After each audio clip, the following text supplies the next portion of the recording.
know me for like 3-4 seconds, right? Which means you've probably noticed that I'm a lady, and that I'm extremely tall. I'm 6 feet tall, which is super tall for a girl. And when you're this tall, you have really big feet too. Like my size is, like my shoe size is size 12. And just as a reference for guys, women's shoes stop at size 10. So, it's a depressing moment when you realize you're 2 sizes away from even existing. Like I work for online shopping, I just be wearing cardboard boxes. I'm very sad. Like really, online shopping saved my life. Like before I found out about Gap extra long online, all my pants were capris. Like, even during winter, it's like, Robin, aren't you cold? No, I just like showing off my shins no matter what temperature it is. But so I'm super tall. I'm also a big nerd. And when you make that announcement, other nerds try to challenge you on it, just because we're all antisocial and super competitive. So just to prove my point, to kind of clarify, I'll tell you guys that I spend 8 hours a day in a lab coat and goggles. My shower curtain is on the periodic table. I'm dressed up as more than one Star Trek character. And in high school, I memorized pi to 50 digits for no reason. Basically what I'm trying to tell you guys is that if I were a guy, I would never get laid.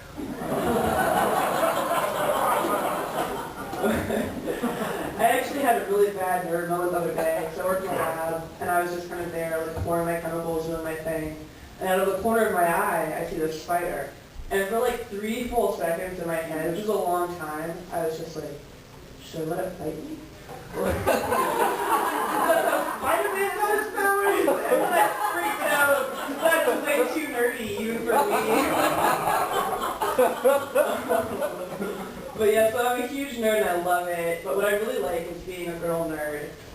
Because see, guy nerds, they think that they love their comic book heroes, their superheroes. But what they don't realize is that as a girl nerd, I get to imagine what it'd be like to have sexy times with those superheroes. It's way better than like admiring them or whatever. So, for instance, Batman, absolutely not. Way too many emotional problems. I can spot a crier from a mile away. I thought about Spider-Man, but then I realized that I fuck enough nerdy dudes in my real life, and I really don't need to put that in my fantasies. Honestly, Captain America and Superman are just like too sincere. Like, they just look like boring lays. The Flash is probably too fast. I'm pretty sure my vagina is too skinny for the Hulk. And I'm not into weird shit, so Wolverine's out.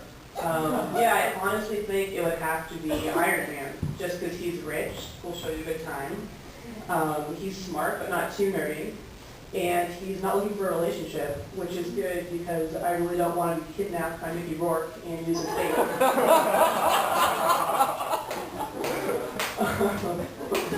So when you're a nerd, you have a ton of guy friends, and they spend a lot of their time trying to get laid, which is fair. So I've come up with a code kind of system to help them out.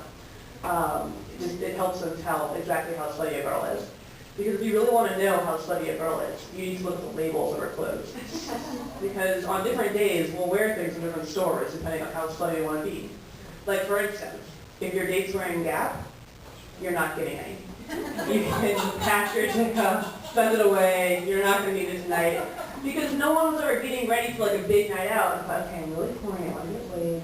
So I'm going to put on my mauve cable sweater and my bootcut jeans that fit my hips the way I like them to. It's just if she's wearing Forever 21, it's topped up. All you can tell is that she's really cheap.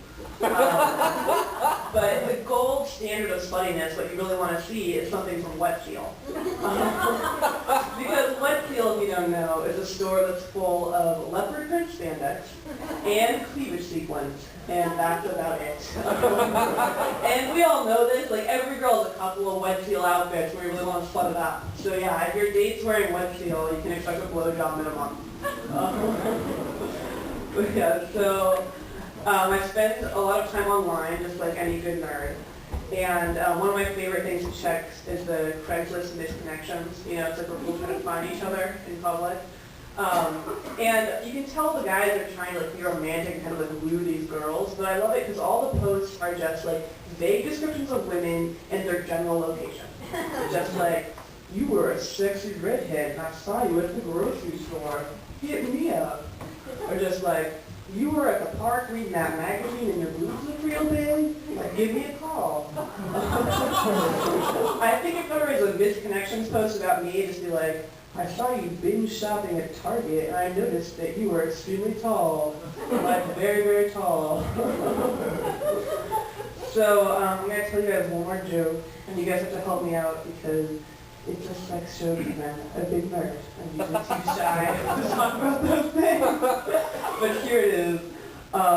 So a lot of guy friends have talked about, a lot of them, they have this like little joke they like to do, like, I have no idea what size I am. I could be any size.